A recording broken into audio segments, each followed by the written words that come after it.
Hello. Today I will be discussing prose performances, specifically fiction versus nonfiction. So, fictional prose. Fictional prose, quote, emerges from a creator's imagination rather than from actual events.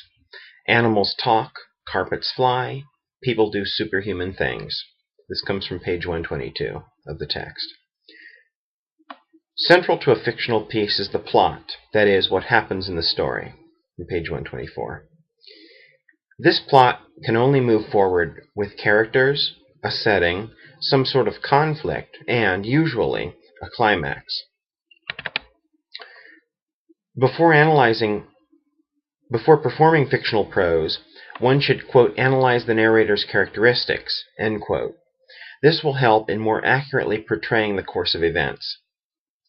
Narration can be in first person, third person, or sometimes second person. In addition, the narrator can be omniscient, objective, subjective, or detached.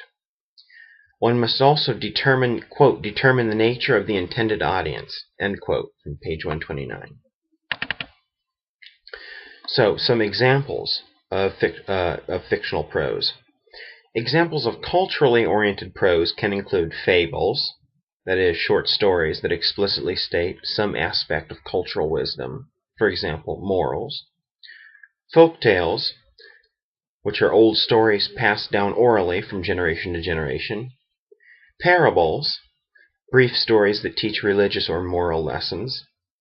Myths, ancient stories that communicate deeply held beliefs that comprise a culture's worldview.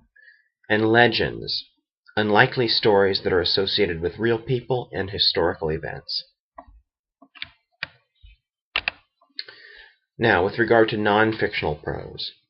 Non-fictional prose, quote, explains facts or presents information based on real happenings, end quote, from page 117.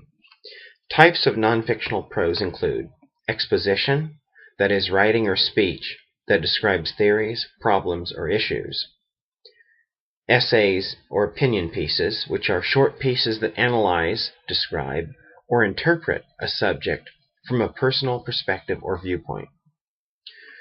Another example could be diaries, journals, or letters. These are personal records of everyday events.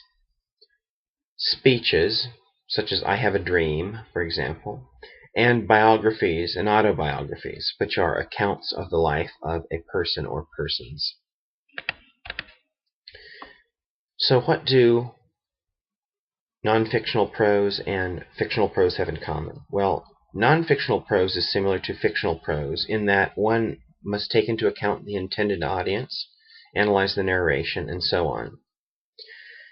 It's different from fictional prose in that, of course, it's based on real happenings and gives, arguably, less opportunity for dialogue between characters. It's also perhaps better suited for audiences who are interested in facts, historical accounts, and so on. What are some ideal occasions for fictional prose? Speech meets, dramatic reading contests, at parties and around campfires where there's a designated theme, readers' theater events involving multiple students. And what are some ideal occasions for non-fictional prose? Those would be weddings, for example, a toast to the bride by the bridesmaids, and other celebrations.